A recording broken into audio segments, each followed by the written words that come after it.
बच्चों, पिछले वीडियो में मैंने बताया था R.H. विटकर ने पूरे जंतु जगत, पूरे जीव जगत को 5 भागों में बांटा था। मोनेरा, प्रोटिस्टा, कवक और कवक के बाद पादप जगत और एनिमेलिया।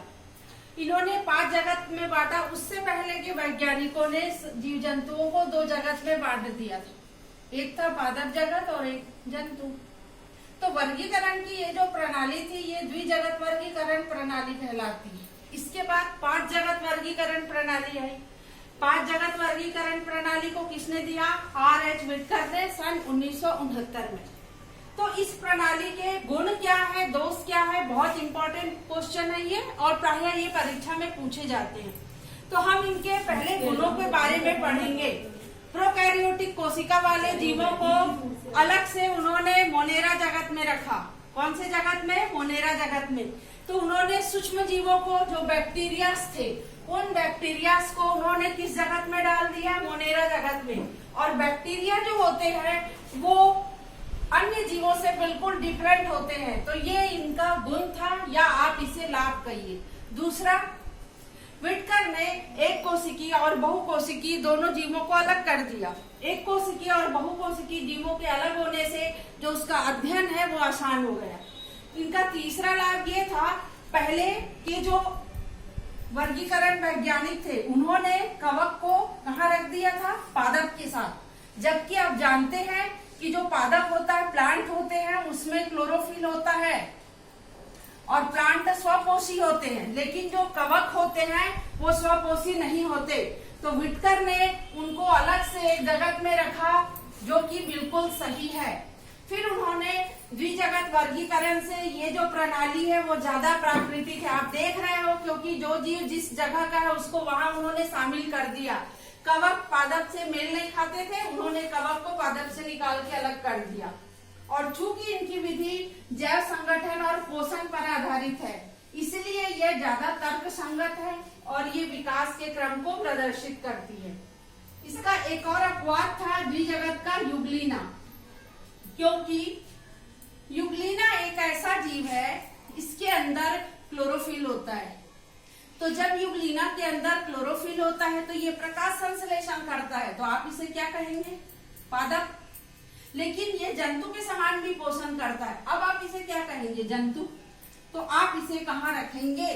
तो पहले के वैज्ञानिकों ने यूग्लिना को पादप में भी रख दिया और जंतु में भी, जो कि एक अपवाद था। ये एक विवादास्पद कारण था, लेकिन विटकर ने इसको अलग से निकालकर प्रोटिस्टा जगत में रखा और इसकी विवादास्पद स्थिति को समाप्त कर दिया। तो ये है विटकर के गुण। वर्गीकरण, 5 जगत वर्गीकरण प्रणाली के दोष। इस वर्गीकरण प्रणाली का सबसे पहला दोष था कि एक कोशिकीय शैवालों को प्रोटिस्टा में रख दिया गया और बहुकोशिकीय शैवालों को पादप जगत में। अब यहाँ देखिए, शैवाल तो दोनों ही है ना, चाहे वो एक कोशिकीय हो या वो बहुकोशिकीय हो। तो एक कोशिकीय को अलग रखा और बहुकोशिकीय को अलग रखा, ये जो है तर्क सम्मत नहीं है। तो ये इस वर्गीकरण प्रणाली का दोष है कि अगर वो शैवाल है तो वो एक कोशिकीय हो या बहुकोशिकीय, उसको एक साथ रखना था। विटकर ने क्या किया? दोनों को अलग कर दिया, एक कोशिकीय को प्रोटिस्टा के साथ और बहुकोशिकीय को पादप जगत के साथ। दूसरा इसका दोष था कि जगत प्रोटिस्टा के सदस्यों में इतनी अधिक विविधता है कि इन्हें एक साथ रखना उचित प्रतीत नहीं होता। मैं आपको बता दूं, एक बात बिल्कुल ध्यान से याद रखना कि जगत प्रोटिस्टा को कहा जाता है वर्गीकरण जगत का कूड़ादान। क्या कहा जाता है?